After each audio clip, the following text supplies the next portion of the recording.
So this is episode 6, and Wow. I think I might be starting every episode by saying, so this is, which is kind of boring. Well, we don't have an editor here, editing our work and telling us that we've repeated phrases. So I'm now really conscious that, I am repeating phrases. Therefore, how else do you start? consider this like a false start. So this is episode 6, not so this is episode 6, but it's episode 6 of Dear Rach and Soph. I'm Soph, you're Rach. Hi, Rach. Hello, how are you? I'm well, thank you. And I love seeing your hair out because often you tie it back. So yeah, it's usually tied back, probably because I've got the aircon in here so I can deal with the heat. I get in trouble for always having it tied back by a couple of friends. So I decided to, try and have it down a bit, but it's a bit wild sometimes. And trouble as in they just want to see it out and they keep They're like, oh, you've got these lovely long, they're nice, it's their words, luscious locks, and you just tie it back up all the time. But I'm like, I've always been very, very hot. My husband will be like, stop bragging. But, and I just find, I don't know, like I was at the gym the other day, I was doing pump and someone has as much hair, if not more than mine, they have it down. And I was like, how do you do that? I can barely just go through life with it like all around my neck. So probably could do that for the selfies. Yeah. Is what's going on there. Yeah, so look, as someone whose hair will never look that long, my hair actually is quite long when it's wet, but it's never going to look as long as yours. So I do appreciate you having the luscious locks out, right? It's the longest it's ever been in my life because I'm so impatient with things.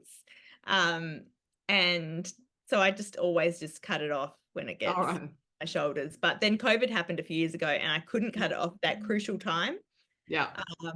And so then I got past that period. I think, and now I'm like, I'm reluctant to cut it off, even though I'm starting to think about it.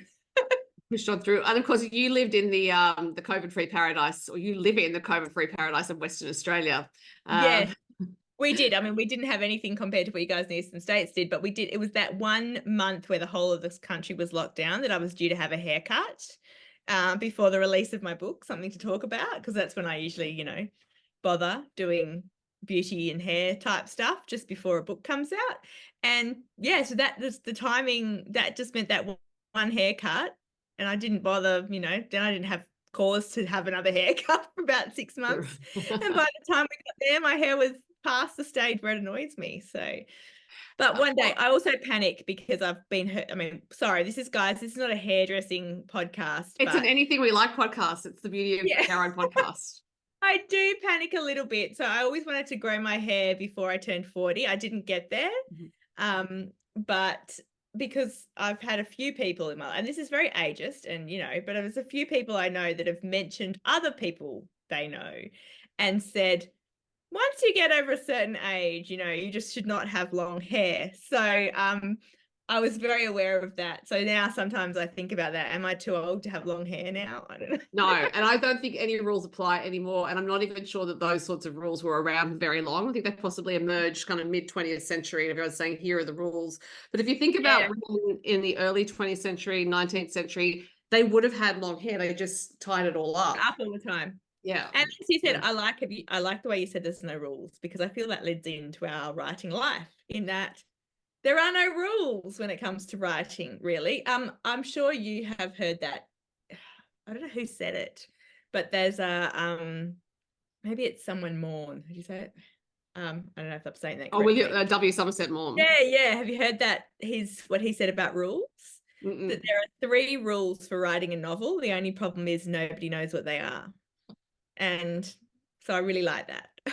Well, and my yoga teacher, who at the time that we're speaking, I saw only yesterday, I don't see her in person very often. She teaches some things which in what's called Sahaja movement, which is free-form movement. And as she says, your freedom and form are lovers. And so she says that so the way she teaches Sahaja is you have to know the forms of the postures of the asanas before you can play with them. But playing is the freedom of it. And I think it possibly, I think it does apply to writing or to any creative endeavor. If you just go full tilt without any kind of background or training or experience, it's not going to work. going to be a mess. Yeah. But if you actually know the structure and the rules. I think this is where romance writing comes in as well. There's a set arc to a romance story, but within that, there's so much freedom. Play, and yeah, it's not as dictated as people would like to believe. But yeah, I definitely agree. Like, I think you need to know all the things that, you need to know about structure. You need to know about conflict and showing versus telling, and you need to know where, how shouldn't we use, we're not supposed to use adverbs and adjectives too much and stuff. But knowing all these things doesn't mean you can break the rules, but knowing them means that if you are breaking them, you're kind of doing them for a reason. And as I said, I think last week, I think breaking the rules really plays into voice too. Absolutely. So when you started writing a few years ago now, because you have many books. Quite a few years ago now, over half my life now. Did you think there were rules you should follow? I wish I could answer you, but the problem is I did start when I was 17. I think probably, and that's a long time ago now. As I said, that's over half my life, and I can barely remember what I ate for dinner yesterday, never mind how I wrote 25 years ago, or longer actually. Golly, it's more like 27 years ago. Just did the maths quickly in my head.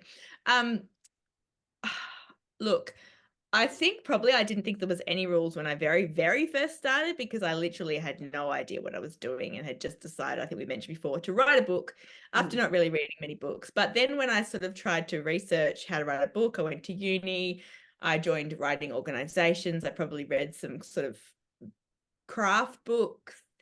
I started to learn rules. I heard people talking about things you should do and things you shouldn't do, like, you shouldn't have backstory in the first chapter. You shouldn't info dump. You should, as said before, not use certain types of words. You shouldn't head hop. That was one of the things I learned. What is that? I haven't heard that before. Say, because you as an editor, I was very curious to know whether you had heard of the term head hopping, because I learned head hopping through romance writing.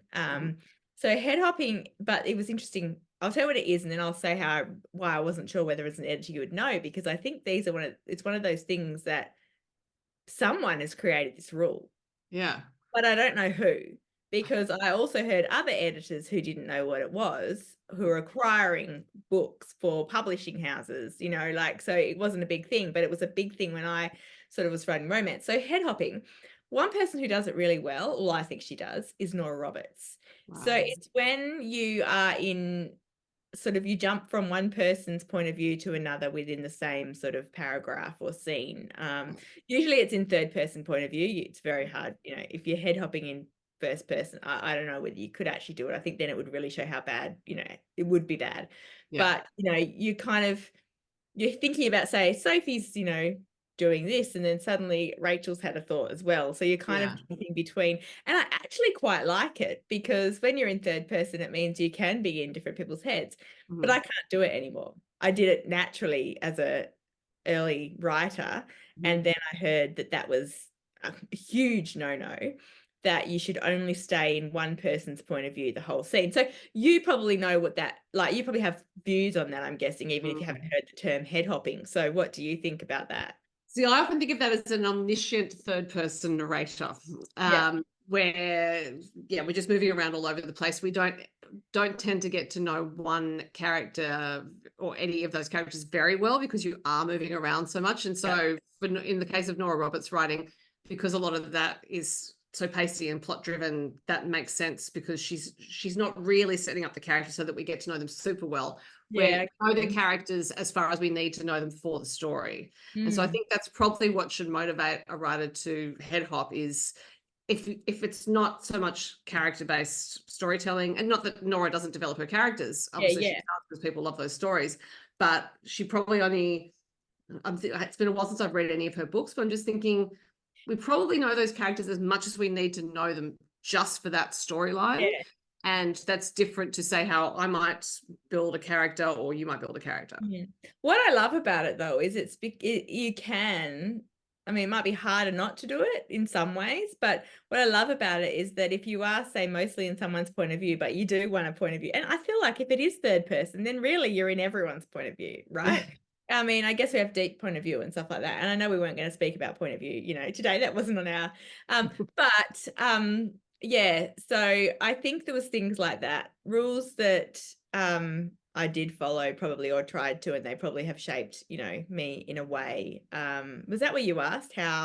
Whether I followed rules? What rules you might have followed, except now I'm thinking it'd be fun to play with that, even just to do an experiment, a writing experiment with it, because I do think rules that I've followed have been What what are the some term of I'm the using, rules you've had? don't move around that much, and that's come through training as an editor as well. It's that precision on staying with that point of view, even if it's a third person narrative, because we don't want to pull away from it. We need to stay right on that person, and that's always feedback that I saw written by other editors. It's feedback I might have had it originally. I'm trying to think, I can't remember.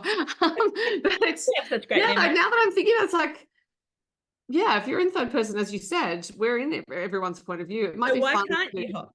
Yeah, it might be fun to play with it. I don't know if I actually could anymore. As I said, it's so ingrained in me after like probably 15 years at least, if not a little bit longer now, of really distinctly making sure that I'm in one person's point of view, whether it's third or first. So yeah, I think there's a lot of things that shape you as you go. Not all good, not all good. But yeah, rules are made to be broken. Yeah, I agree. And there's, because if you sit down to write and all you're thinking about is following the rules, there's just, you can really crowd out. True. the Yeah, freedom. you're not really thinking about the character and the story in some. So in some ways, if you can forget about the rules, especially in a first draft, like you can fix things later. Even if you've head hopped and you decide you don't want to, all that stuff is fixable. I'm doing edit at the moment, and golly, it's a light edit. I was lucky. I think we mentioned it. It is quite a light structural edit, but still, I'm amazed at how much I'm changing. So it reminds me again that don't be too wed to that, or don't worry too much about that first draft. Get the story down, get the character there, but especially in terms of how exactly it's there, or the particular words, or the what comes first in things. Like, so much changes, and it's like a domino effect. You think it's a small thing you're changing, but then you realize it goes. So it just reminded me, yeah, you can change so much, like in your second and third drafts and stuff. Yeah. So. And I have to remind myself of that, because I will sit there writing that first draft thinking I need to get everything as good as Same, can be. absolutely me. And will drive myself insane doing that. And then I remind myself that, no, it's okay. There will be time to change anything. Just get it out. Yeah. And see what the story is before you think about whether or not it's right. Yes. And I know we're going to talk about editing in a couple of weeks, so I won't say much more about that. But yeah, I was going to say that I think what I did realize as well with editing and being back in it is that no matter how good you think a book is, because I actually thought, after going through hell and rewriting this book quite a bit myself, that I had pretty much given probably one of my best first drafts ever. And yet there's still a lot of room to improve it. And there's things that I was too close to notice. So anyway, we're not going to talk about editing today. What are we talking about?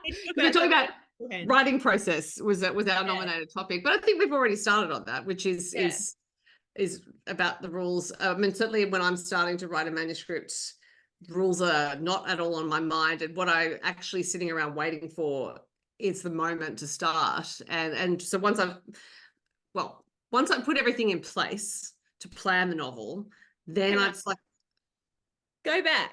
I think maybe we touched on this before about what you start with a novel, or maybe I'm imagining, because I've interviewed a couple of other authors for Rights for Women podcasts.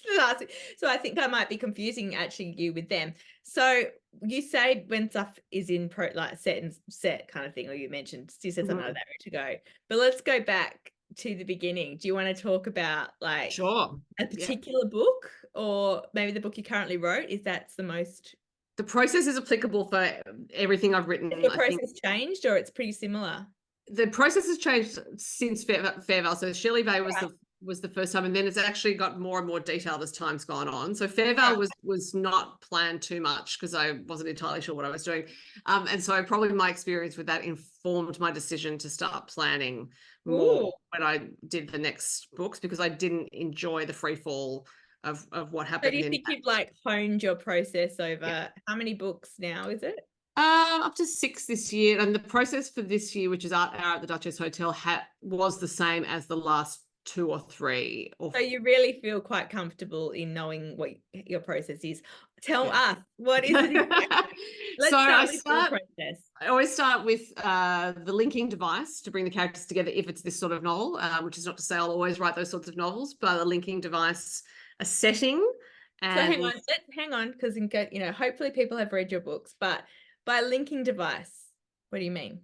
Like, so yoga in Thursdays at Orange Blossom House, swimming in Shelley Bay, book club in Fairvale, choir in Bellbird River Country Choir, and then gardening in Weekends with the Sunshine Gardening Society, and an art class in Art Hour at the Duchess Hotel. Hey, when are you having a tennis novel?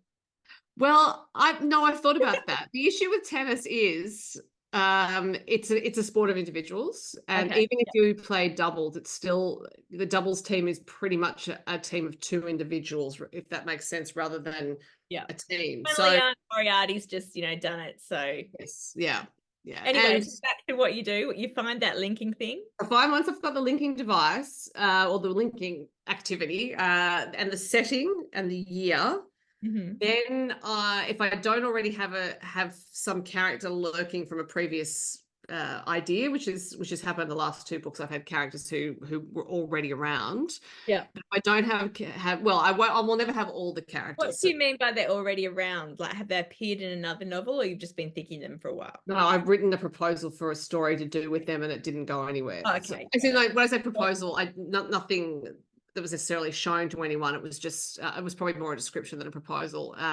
But I'd spent a bit of time thinking about that character. So for Sunshine Gardening Society, the character Cynthia and the pantheon of people around her came into being several years ago. I'd written some notes, didn't know what to do with them, with those characters. And then when I was thinking about Sunshine Gardening Society being set on the Sunshine Coast, Cynthia's story had always been set on the Sunshine Coast. I suddenly thought, right, maybe she's the one. And then Elizabeth in Sunshine Gardening was the subject of a separate idea as well. And when it was just her and her son, and they're both in that novel, but that I couldn't quite work out how to do that either. And so I thought I'd bring her in. The Duchess Hotel, that started life in 2017, actually, before I even wrote Shelley Bay. And the main character, Joan, in fact, at the time you and I are speaking, Rach, I've just come back from Melbourne, where I was staying in the hotel where I got the idea for Duchess Hotel. Oh. So it is not at all the Duchess Hotel itself, but I was staying there. The idea. Yeah. So Joan, and then Frances, who's in Duchess Hotel, she was from the very first draft of Fairvale. So she's been kicking around a while. Shane, who's in Duchess Hotel, was kicking around a couple of other ideas that never came to fruition either. That's fascinating.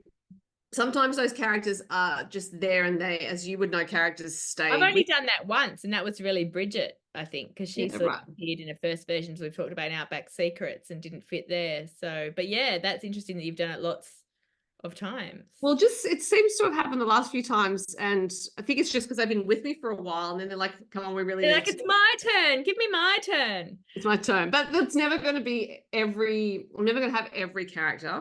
I was going to say, so what do you do with, like, you've got your sort of linking thing, you've got some characters, is the next step to find the other characters, or what is your next step? The next step is that I will sit with character work. I'll sit still and actually ask who else is around and wants to have their story told. So that's how I get a seance. A bit like a seance. That's how I get the other main characters.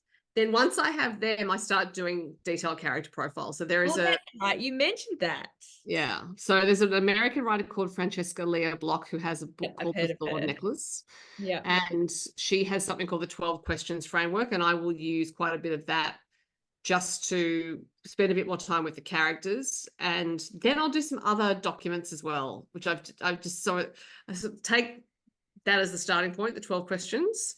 And then I will look at what the major plot points are for each character, and they're more emotional plot points than they are action plot points. Yeah. So it's like, okay, what stage are they in when they start? And then how do they finish? Yeah. And so then from that point, I will sometimes do a document that will structure by month or however I'm going to move through. So you decide that before you start, like it's going to pretty much like, yeah. Sunshine Gardening, I knew I wanted it to be month by month because it was to do with gardens. Yeah. Has it and ever changed after you've decided it? no. Oh, interesting. Yeah. So, Duchess Hotel is also month by You've got your month. shit together. Sorry, Sophie. Sorry, I'm saying sorry, not to you, but it's just so me saying shit. I don't know if we're allowed. Oh, that's a terrible word. I'll never forgive you. I never say it. I'm pure as the driven snow on that one. I feel like you do. You seem like really to know what you need to do. I'm in awe. Anyway, keep going. Oh, well, thank you, but I don't think you should be. I think it was more just a case of me having limited time and thinking on the system. Very true. Actually. And then the final document, which is the one that is with me throughout and through redrafts, is what I call the grid, which is a color-coded Microsoft table. Call it the grid. So it's just a table in Microsoft Word. Every character is given a color. So I list chapters by number. I put in a column for month or season, depending on what I'm using. And then I'll give each character a column, and they'll each have a character, so that as I'm looking through, I can see the pattern of colors, essentially, to know how the point of view is shifting throughout. Yeah. So that's a living document. So I will plot. Do you try and like make sure the same amount of point of view is per person? Like each one gets an equal scale? Yeah, roughly. But because they start to move in and out of each other's stories, I don't count how many. I just want to make sure that. So you don't like stick to a pattern specifically where you've got like Mary, Troy, Cara or something? No. No, I did toy with that idea, and I was like, no, that's just... I don't think it's a good idea, because then you are, because I've had similar in multi-point of view books, but also in the rural romances where you've had two point of views, the male main character and the female main character, and then you get stuck in that, oh, hang on, say like Mary, Jo, and Beth or whatever. Now I need a Beth character chapter, but there's like nothing really that needs to happen in Beth's life at the moment. So I think then you're in danger of padding out a chapter or putting a chapter in there that doesn't actually need to be there. I think it's also back to what we were talking about with rules. You might be inclined to think, oh, well, the rule would be alternate, alternate, alternate. But the story has to flow the way it flows. Yeah, definitely. So the grid, I will plot the first 10, 15 chapters or so, bearing in mind that I've done those other documents which tell me the emotional arc of each character roughly. Like, obviously things change, but I have a sense of who they are and where they're going. So I'll plot the first 10 to 15 chapters and I'll start writing from those. Now, the first chapter is always a bit of a seance moment where I'll just sit there. I'll actually wait until I feel like the tide coming in, or wave rising, however you want to think of it. It is a bodily feeling, and I'll just be there thinking, all right, when am I going to start this thing? They're all sitting there, and then I'll just know. And it will really be a moment of me going, oh, okay, right now. You're doing it right now. I'm a bit the same, actually, with the start. I need to have a strong kind of start in my head before I can really get into it. And then, after that, I can feel my way through the dark more, but I need to have a strong start. Anyway, so what happens next? Oh, well, then I just write, and I write according to the grid, and then things will always change, as you know. Things change, so I'll be tootling along, and then something will happen while I'm writing, and I'll think, oh, well, everything that I planned is out the window. So the next time I sit down to write, I'll go back to the grid and tweak what was coming up. Okay, so you try and do it there. And then so that goes on all the way through to the end. And I don't actually plan endings. Did you say the grid's on a Word document or something? Yeah, landscape orientation. Sorry, perfect. And you say you don't plan, sorry, what would you say then? I don't plan endings. So it's not like I know what's coming down the line. Plan to when? Like, do you just, because I've tried to plan a few times and I get to a certain point and I'm like, if I have to give a synopsis to someone beforehand, I just basically say, and something will happen to make them realize this, and then they'll all live happily ever after. Like, when do you plan to a specific point always, or it depends on the story? A few chapters ahead. So it's always, once I've written those first few chapters that I've plotted, even if I've changed them, then I'll actually look at think, oh, okay, stop and plan the next batch. Okay, and you're a micro planner in some ways. I call it that. I guess so, yeah. And then with like the Duchess Hotel, I got a fair way into it, and I thought, oh, I better start planning the ending. I don't think I know what's going to happen here. So I sat down and went, okay, think about it. What's going to happen to all You these had to people? think about where you're going, kind of thing, Yeah. because that's like a destination, but how you get there, you need to sort of get out. Yeah, and again, it's emotionally, I know what they're Yeah, going to do, like but I how they're don't going to know be how they're by going the to get end. there. Yeah. Do you, because obviously, so when do you still fit your writing in around, like, obviously your other job? Mhm. How, yeah, like, do you still write on the train? How do you fit your writing into your On the day? ferry, usually. So I will, because I'm lucky to be able to catch the ferry. So You don't when get seasick, obviously. no, and it's also in a harbour ferry. So there's Okay, that's good. there's not a lot of movement going on. So there's Yeah. 20 minutes each way. Yeah. And I will just sit down and do it then. And I will also do it on weekends, and particularly when a deadline's looming. Yeah. I will do it I'm at night. curious, do you think in word counts or time? It's just like, I've just got to write for this 20 minutes and then I'm going to write for the other 20 minutes, and the weekend I've got like 2 hours here. So you're not thinking I need to write a certain amount of time words on the ferry? I never know how many I write each time. Yeah. So And so I you just kind of hope that it works itself out by the time your deadline comes around. You don't have I any. think this is part of the magical thinking of the process, is that I just know that I will get to the deadline, and so it depends how much of a tangent we want to go off on here. But through my long years of yoga practice and doing other things and studying other things, there is a way to manipulate time. And Oh, I do want to go off on this tangent. so there's a way to so we understand time as being linear, and that we think that a minute is 60 seconds, and it is. But the 60 seconds can be longer or shorter. The hour can be longer or shorter, depending on your understanding of it, your feeling of it, what else is going on. So over the course of doing any project, I just know that I will have enough time. So even though I might sometimes, so you like tell yourself it's going to be okay, you're going to have enough time. I will have enough time. Sometimes I will panic, and then I will remind myself that I always have enough time. And I only panic because I start to think in conventional means. It's like, all right. So No, on the calendar, got to get there. Like you're basically trusting your subconscious to be able to get you in time. Yeah. So, and it's also trying to let go of that diary, watching your calendar, thinking, oh, I only have this many days left. How am I going to do it? Just think, no, there is enough time. I love that. It'll just happen however it happens. And it may be that I do sit up, 2 hours one night or whatever it is. Get up even earlier than I usually do. I will get it done. I really love that, because I do think I panic a bit about time, because as we mentioned before, I'm trying to write 2 books a year at the moment. And I was even saying to my publisher the other day, look, I can do it. I've worked out, I aim for 2,000 words a day. We'll go into my process possibly in a minute, but I aim for 2,000 words a day, 5 days a week. I don't always get there, but that kind of is a goal, which is all very well when things are going okay. But if I come across a hiccup, I have a panic day, someone gets sick, I get sick, and or I'm not great. I can't write when I'm sick. I can't write when I'm really tired.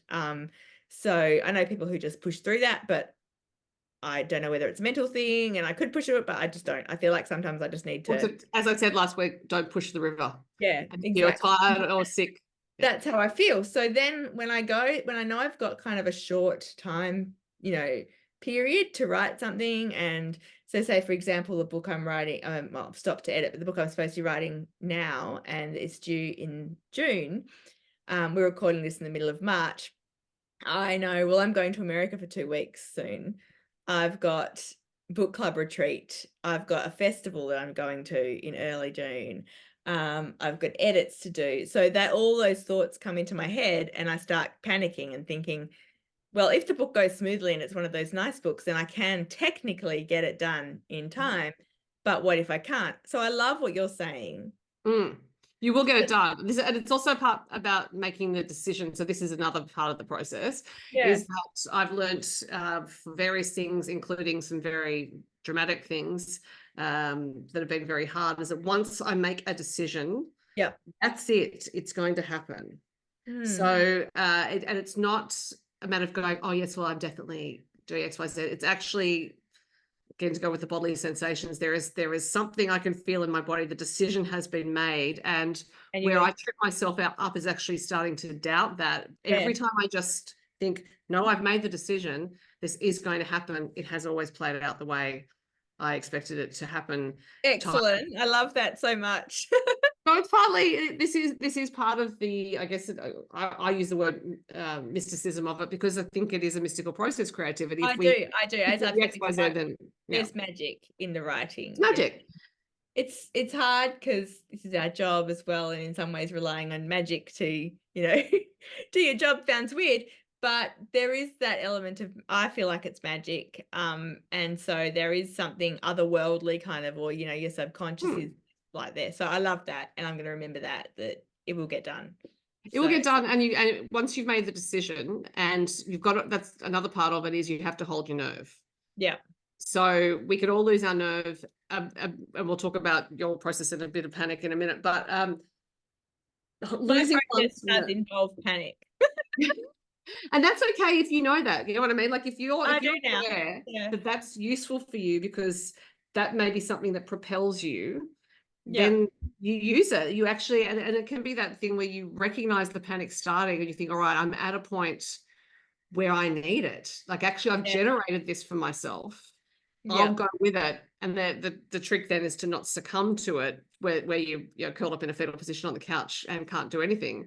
But drinking it's just, wine and eating chocolate and thinking your life's over. I think it's recognizing that the panic has come around to help you. Yeah. And I think you said, so I think I've mentioned before, I feel like you're a quicker learner than me. You've learnt your process faster.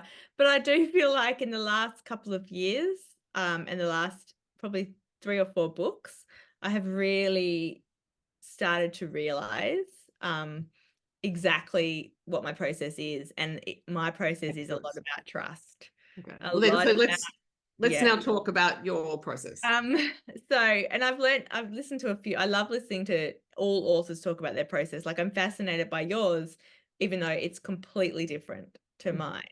But I also love hearing authors that I really admire who have a similar process, because it makes me go, oh,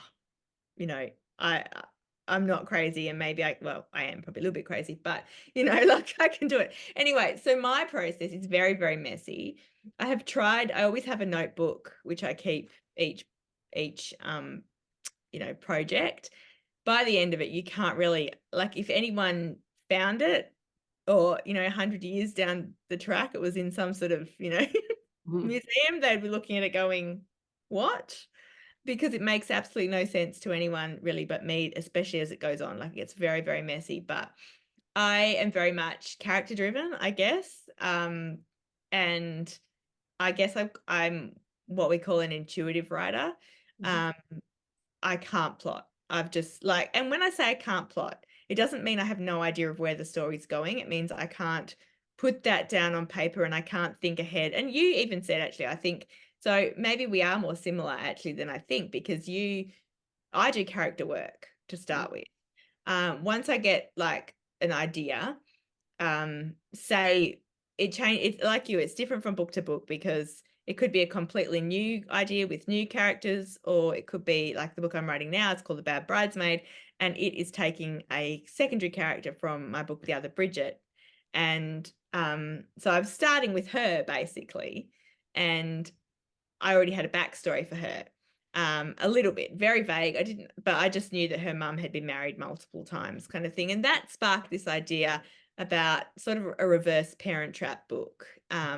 Because I thought, why is Fred so anti-marriage? And then I realized it's because her mum has been married like 6 times or 5 times, and her dad, parents had a messy divorce and all this different stuff.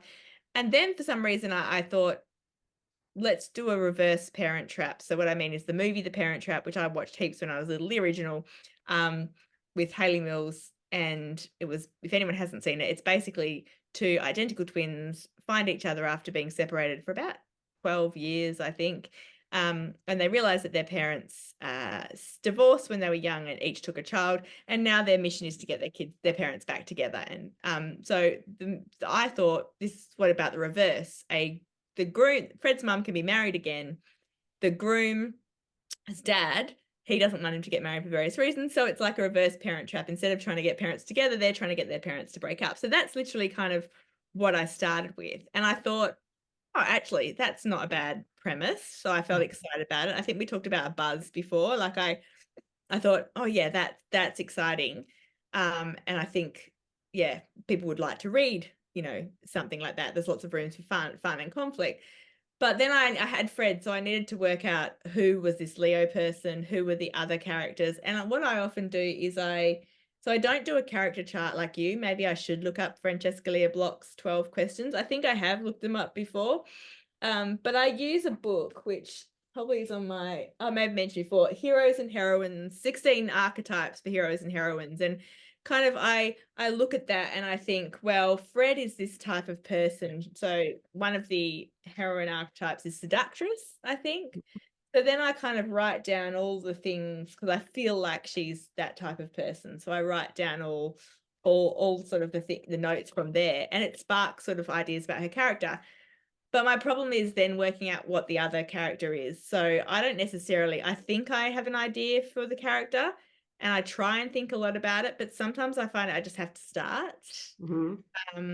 And so I have learned that I probably don't do more than a week of planning, and that planning is kind of mostly thinking and sort of thinking about character. And I might, as I go, as I start writing, scene ideas might come into my head and I'll just sort of write them down in my notebook, but I can't see more than a few chapters ahead. And if I try and think more than a few chapters, like it makes me panic because I'm like, what if I get 3 chapters and then I just don't know what happens? But I realize now I have to trust that something will happen in those first 3 chapters. The characters will tell me something. So I guess for me to start is sort of a strong-ish premise. I know sometimes I start and a goal for the main characters. Right. Sometimes that goal has been a bit wishy-washy and that makes it a harder novel to write. Like when there's a really strong goal, like to disprove a family curse. That was my book, The Patterson Girls, or I'm just trying to think of some other ones, to have a baby, it's a lot easier when you have a actual physical or like almost physical thing that someone can be working towards. But other times it's more wishy-washy and the goal doesn't actually come until they've interacted with someone else, if that makes sense. I don't know. Right. So I'm very much, I guess I start with kind of a vague idea. And that means I have learnt that, so I used to write quite fast, and I think I still do write fast when it's going well. But I've now know, so I could do 2,000 words a day, which is quite average for me. And I can sometimes do a little bit over that, which I know is not fast compared to some people, but to me, like it gets novels written in a reasonably, in a few months. If you do 2,000 words a day, 5 days a week, in 3 months you've got a first draft. But I now know that sometimes, like, I'm not the type of person that can keep going ahead to the end. I can't just write it down, and if something feels wrong to me or I'm not happy with what's gone before, I can't go ahead.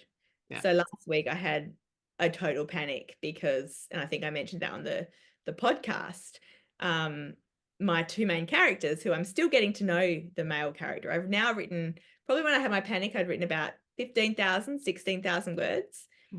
And I still didn't have a strong idea who the main character is. I knew some things. I knew he's got 2 sisters. I knew I thought he was a teacher, thought he played an instrument, but I didn't know like who he was deep down in his core, if that makes sense, or why he cared about certain things.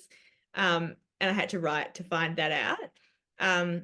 But yeah, I panicked at about 15,000 words because there was no chemistry between them. And it's a romance novel, so you kind of need chemistry. And I just, I do recognize now, like a few years ago, I'd be like, oh my gosh, it's the end of the world. I think you mentioned in our last or one of our earlier podcasts that did you say you don't lose your nerve or you don't panic? You got, like, yes, one has to hold one's nerve. Yeah. And I really am learning that now, in that panic for me was a signal that I had to stop, think a little bit more deeper about these characters. Like I knew, but for me as well, like I wrote ahead.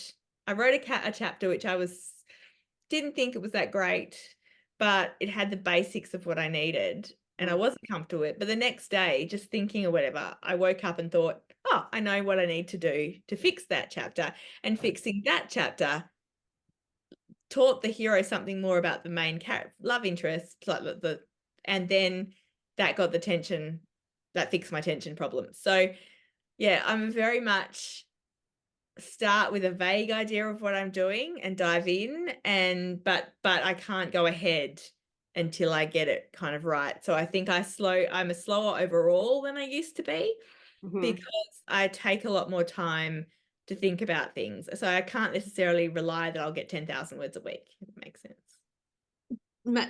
Do you think you may be slower because the stakes are higher now? And by that, I mean, you know that you have a lot of readers out there. I think part of it is that, but I do honestly think I'm not saying all my newer books are better than the previous ones. I think there's probably some previous ones that are stronger and then some that aren't, and but I think maybe it's because of going through so many edits now. And also I think actually doing the book club with my friend Anthea over the last few years has really helped me in my writing, because although we don't always say everything we think on air, and maybe I feel like maybe this is why you as an editor, even though you're a nonfiction editor and having been an agent, maybe got there a little bit quicker, because you have a little bit, like you almost have to switch off your sort of critical brain in one way while you're writing. But at the same time, if you have that sort of awareness of the structure of, like, I feel like I've learned more, if that makes sense. Yeah. So it's not just the pressures. I think that's a good question, but I think, no, I actually don't think it is as much. Like deep down, I want to write a better book each time, like I think you said, and that may become a little bit from the pressure, but it's not just because I know I've got readers waiting. It's also because I want to be proud of what I've done. And yeah, I just feel like, and about bloody time, because I've been doing it for, as I said, 27 years, but I feel like there's still a lot to learn. I'm not saying I know everything, and I've, definitely got room for improvement. But there's structural things now that I feel like I can pick things up quicker, if that makes sense. Yeah. And I realized that, and I'm always nervous about saying this, but I feel like I can fix things better than I used to be able to. Like probably before I would have needed more help from someone else, or I would have just continued on oblivious or feeling that something was wrong, but not knowing what it was, if that makes sense. Yeah. Whereas now, as I said, I've just got to edit. There's still plenty of room for me to fix things up. But yeah, I don't know. I do feel like I know story better now than when I started. Yeah. Which is great. And one would hope that happens. As you go on. And I think being edited is part of that, and also just learning to trust yourself as a writer, because it's worked quite a few times now. And you know that readers love your stories. So, and so at some point it's good to stop and say, I don't know what I'm doing fundamentally, even though I may tell myself that I don't, or it may feel like I don't, maybe I do. Exactly. And I think for anyone listening, like, I guess maybe the message is that it's okay not to know to start with, you know what I mean? Like, and that you may hear Sophie talk about how she writes, me talk about, your favorite other authors talk about how they write, and that doesn't mean that it needs to be the way you do it, and that there literally is no one way. There are no rules. No, exactly. Part of this podcast. But also I wish that I'd kept some of my earlier notebooks, because I think it would be real. Like, I don't really remember how I used to write. I don't think I've ever planned, like down to a, chapter by chapter, scene by scene type of thing. But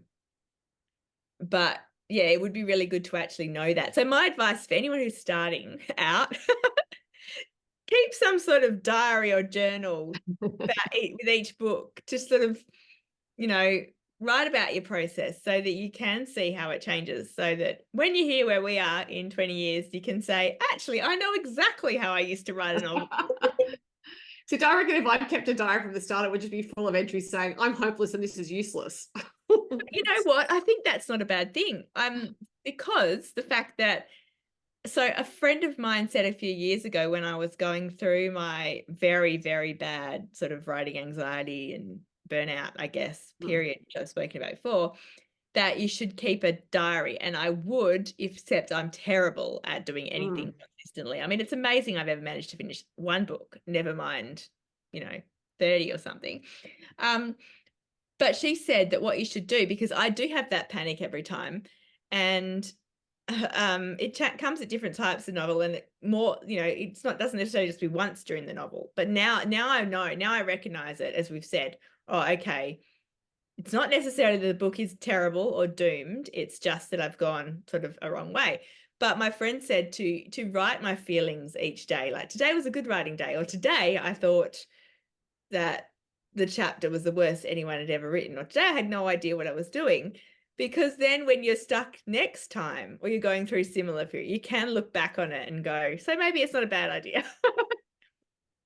Well, and to that, I would say, playing perhaps devil's advocate, if the panic is useful to you, like if it's not the canary in the coal mine, but perhaps the reverse of that, it's a signal that actually you're about to have some change, you're about to have a breakthrough, then you don't need to remind yourself that it's going to be okay, because you just recognize that the panic is the signal. Yeah. It's like, all right, this is going on. Clearly, I'm about to turn some corner here. I would just go with it and see what happens. Yeah. And I think that's the thing. It's a matter of learning that, because a couple of years ago, I wouldn't have been able to sit here and say that the panic is useful.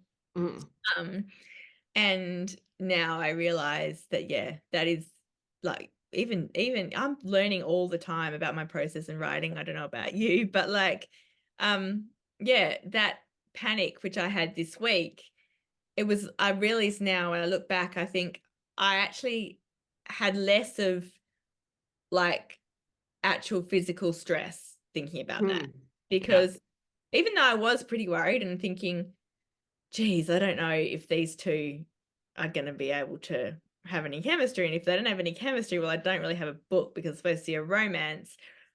There was maybe I'm getting that more awareness in that. So now, and maybe it's talking with you, you're such a great therapist, but I feel like my panic is useful. And now I'm just embracing it almost as panic is, to me, what makes my book better. Because if I didn't panic, I would just be, ignoring those parts of the book that are not as good as they should be. And I think that's the thing as well. Like I've heard, sometimes you hear really new writers and it's lovely. I was very excited and I thought the first thing I wrote was amazing. And, but talking with such passion and excitement about the books, which is great. Like you want to be passionate, you want to be excited about it. But like saying, this is amazing. Like I have written something which is so, so good. And I think there's a danger there, because nothing is amazing when you've first written it, right? Everything needs as we said, editing feedback. Feel free to disagree with me. And I think, oh no, absolutely everything does. So I think knowing, like recognizing, like that's not a bad thing actually, as you've said. Having doubts, panicking can actually be what makes you pause and think about how you can do this better. Yeah, I have honestly never once finished a manuscript and thought, that's amazing, I'm a genius, this is brilliant. In fact, it's usually the opposite. It's like, well, this is terrible. Maybe nothing will happen with it. Maybe they're going to pull it to pieces. Maybe they'll be able to fix it or help. Same, like the last book, as I said, which I'm doing edits for now, I went through hell writing that because I had that panic and I worked out, no, you're panicking because it wasn't panic so much as just a gut feeling. This wasn't good. This wasn't great. There was no tension. It was fine, but it wasn't something that people would be going, hey, Sophie, I just read this amazing book, kind of thing. But even when I submitted that, that's probably the most I've ever been happy with. But I wouldn't have said ever, oh my gosh, this is amazing. This is the best book. It was like better than what I thought it was going to be a few weeks ago, if that makes sense. And that's the best we can hope for. I think it's all relative. Yes, exactly. Oh my gosh, we've rambled on for almost an hour again. I was just looking, that's why I put my glasses on. I was like, what is the time? Because if anyone's watching the video of this, and I'm not wearing glasses because I realized that I had the glasses on because I use them when I'm doing my country music interviews to read questions off an iPad, and I don't actually need them when I'm talking But to you look so great with them. I love that. We look Oh, great then anyway. they're going back on. Love There we the go. pink glasses. They're I'll so leave them on so I can funny. keep track of the time. There we go. I have pink glasses, very similar, but I seem to have lost them. So Well, I'll leave those on so I can keep track of the time and turn the stop recording button when needed. But I think yeah, maybe we've covered our writing process. I don't know. I don't know if it's very helpful to anyone because I mean mine particularly is quite airy fairy, but Well, maybe it's helpful in that what we have discussed shows that there is no one way, yeah, and every writer or anyone doing any creative work needs to find the way that's best for them, and they shouldn't listen. I'm saying should yeah, not, yeah. but Yeah, there are no rules. It's a great idea to not try to take on someone else's process and think it will work for you. It is probably more work and a little gnarlier to find your own process because it's not straightforward. So it's not like we can hand you a template and say, here's this great thing where you go from this starting point, and if you just do all these steps, you're going to get a book. So you're going to have to get into the mud and mire and break some nails and all that sort of stuff to find out what works for you, if you're going to stick with it. And maybe that's part of finding out if you are going to stick with it. If it were really easy, if there were a template, then you could just churn it out and that's fine. But maybe you wouldn't care about it as much. I do think the way you and I and other writers end up caring about what we're doing is because we've gone through those processes. Like, all right, I really understand what I'm doing here. I've arrived at this point. I'm dirty. It's messy. It's kind of painful. I think we've got like, you really have to care. I've got another quote on my wall that says, if you care about your work, the work is hard because you have high expectations of yourself. And there's an author called Ariel Lawton who I heard say that on another podcast. But read the No Rules. I just looked something up quickly because I've heard this before from Queen Nora Roberts. That anyone who tells you there's a right way to write is a lying bitch. This is absolutely correct, Nora. Yeah. So, there is no right way. There's no one question before I go, because as someone whose process is quite airy fairy, I'm wondering, and I have taught classes, writing classes, workshops, I would say, like various sometimes, but then do you ever teach writing? And how do you go about teaching process? I've not taught writing. I've taught writing pitches, which I think is different. Okay, so yeah. I'm quite often asked to do that, and doing it for the Emerging Writers Festival again this year, like how to write a pitch. There is definitely a method to that, but within that, there's also room for the magic stuff. Yeah. I don't know that I would attempt to teach writing, only because I think the process is so individual. I really think we could only aim to pass on something that might inspire people to get their own process. And part of the usefulness of courses is for those who need the deadlines. And it's not necessarily, I don't know, maybe I'm making a broad sweeping statement. It's not necessarily the technique, because I think every writer has to come to their own technique for their own stories. But it can be super useful to have a structure if you're the sort of person who does. And I can't remember if we've discussed or if I've mentioned the 4 tendencies framework from Gretchen Rubin. I love talking about this. So Gretchen Rubin, who is an American writer, came up with something called the 4 tendencies framework to do with habit forming. And there's a quiz you can do online. There's all sorts of information. She has a book called Better Than Before about habits, and she first mentions it in that. She has a book called the 4 tendencies framework. The biggest tendency is obliger. This is according to her research that she's constructed, and obligers need externally applied expectations and are great at meeting them. So is what I should say, actually. So externally applied expectations, like a deadline, obligers they love it. They will run to do the deadline. They will sometimes have what's called obliger rebellion, where they will be so sick of saying yes and meeting all those deadlines that then they're like, I'm never doing this again, and then they'll feel guilty about it, and the cycle starts. But if you are an obliger, the structure of courses and degrees, diplomas, whatever it is, can be really, really handy. I'm not an obliger. I'm an upholder.